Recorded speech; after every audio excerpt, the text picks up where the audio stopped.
आप देख रहे हैं सिटी न्यूज झारखंड। भाजपा प्रदेश प्रवक्ता राफिया नाज ने जामताड़ा स्थित जिला कार्यालय से प्रेस वार्ता की, जहां उन्होंने मीडिया से बात करते हुए कहा कि कांग्रेस का जो प्रोटोकॉल है महिला अपमान का, उसे धरातल पर लागू करने का कार्य इरफान अंसारी बखूबी कर रहे हैं। ठीक उसी प्रकार जैसे 10 अक्टूबर 2017 को बड़ोदरा की रैली में उन्होंने राष्ट्रीय जनसेवक संघ की बहन बेटियों के वस्त्रों पर अभद्र टिप्पणी की थी। कांग्रेस की पुरानी नीति बलात्कार हम हैं का पालन करते हुए इरफान अंसारी अक्सर महिलाओं पर अश्लील टिप्पणी करते रहते हैं। कभी सीता सोरेन जी को रिजेक्ट माल कहते हैं, कभी योग करने पर अंग प्रदर्शन का आरोप लगाते हैं, तो कभी अभिनेत्री कंगना रनावत के गालों की तुलना सड़क से कर देते हैं। उन्होंने कहा कि अब समय आ गया है कि इरफान अंसारी अपना बोरिया बिस्तर बांध ले, क्योंकि जामताड़ा की जनता अब जागरूक हो चुकी है। इस बार जामताड़ा की बेटी सीता सोरेन इरफान अंसारी के राजनीति अंत का संकल्प ले चुकी है। वहीं उन्होंने आगे कहा कि जामताड़ा के लोगों को केवल और केवल लूटने का काम इरफान अंसारी ने किया है। इसका परिणाम यह हुआ है कि आज जामताड़ा के युवा साइबर क्राइम की ओर बढ़ते जा रहे हैं। मैं आपको फिर से चुनौती देता हूं, वही शब्द इस्तेमाल करिए। अब दिखाने के लिए क्या बॉडी का पार्ट दिखाने के लिए अगर आगे से महिला अगर योग करती है तो आपको उसका जिस्म दिखाई देता है। मैं आप क्या कह रहे हैं? योग के बदले में हम प्रदर्शन करें। कैसे कपड़े पहनने चाहिए आप तय करेंगे विधायक जी। ना कि आज जामताड़ा साइबर क्राइम के लिए जाना जाता, तो ये दुर्भाग्य है जामताड़ा का, क्योंकि इन्होंने तो लूटा जामताड़ा को और इसके साथ साथ इनके पिताजी ने भी लूटा। तो ये जो लूटने का सिलसिला है ना, ये लूटना का सिलसिला ही इरफान अंसारी को बड़बोला बनाता है।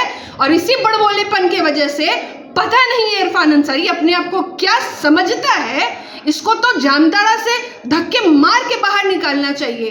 क्योंकि जिस तरीके से जामताड़ा में भी महिला सुरक्षित नहीं है, यहाँ घुसपैठ के मामले बढ़ रहे हैं, महिला असुरक्षित है, तो इनको तो कौम की आवाज बननी चाहिए, मुसलमान कौम की। क्योंकि घुसपैठियों से ना केवल किसी एक संप्रदाय को, सभी संप्रदाय, सभी पंथ को खतरा है। क्योंकि हमारी सुरक्षा पे खतरा है।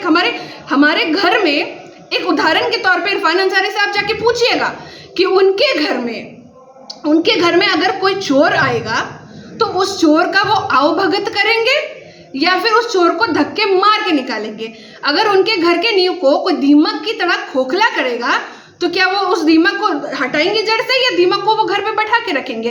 तो ठीक उसी प्रकार से इनके जो नेता है, जैसे कि मेरे लिए पूरा झारखंड मेरे लिए परिवार है, तो इरफान अंसारी ने ना आदिवासी बेटी को छोड़ा, चाहे वो सीता सोरेन जी हो, और वो कहते हैं मुसलमानों की हितैषी। आपने देखा ही होगा वीडियो में कि किस प्रकार से वो मेरे पहनावे में भी जिस तरीके से अभद्र टिप्पणी करते हैं। मैंने अभी तक 52 स्वर्ण पदक जीता है, 5 राष्ट्रीय पुरस्कार, 1 अंतर्राष्ट्रीय पुरस्कार जीता है। मैंने झारखंड का नाम रोशन किया। जब मैंने झारखंड का नाम रोशन किया, उसको इरफान अंसारी इस तरीके से अपमानजनक टिप्पणी कर करके सोच रहे हैं कि वो मुसलमानों की हितैषी बन रहे हैं। मैं भी मुसलमान समुदाय से आती हूँ, तो वो किस प्रकार से मुसलमानों के लिए हित की बात कर रहे हैं? वो किसी प्रकार से ना वो आदिवासी भाई बहन के हैं, ना वो मुसलमानों के हैं, ना वो हिंदू के, वो सिर्फ स्वयं के हैं। वो सिर्फ खुद का देखते हैं, खुद का भला देखते हैं। इसलिए वो सिर्फ और सिर्फ कांग्रेस के ट्रेंड को झारखंड में ला करके रख दिए हैं और यहाँ पे बहन और बेटियों का अपमान कर रहे हैं।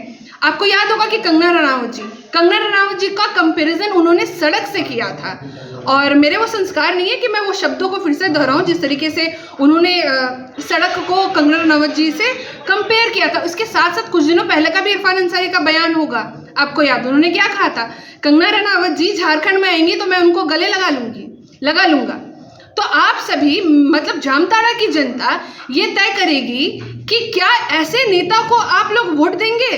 क्या आप ऐसे नेता के लिए आप वोटिंग करने जाएंगे जो इरफान अंसारी कहते हैं कि हमारे क्षेत्र में, अगर हमारे झारखंड में अगर कंगना रनावत आएंगी तो गले लगा लेंगी? कल का क्या उनका ठिकाना है कि अगर झारखंड में, अगर वो जामताड़ा में अगर आप उनको वोट देते हैं और कल को अगर वो जीतने वाले तो है नहीं, अगर वो जीत भी जाते हैं, तो अगर आपके घर में भी बहन और बेटियां हैं और घर में बहन और बेटियों को अगर वो गले लगाते हैं, तो क्या आप बर्दाश्त करेंगे? क्या जामताड़ा की जनता बर्दाश्त करेगी?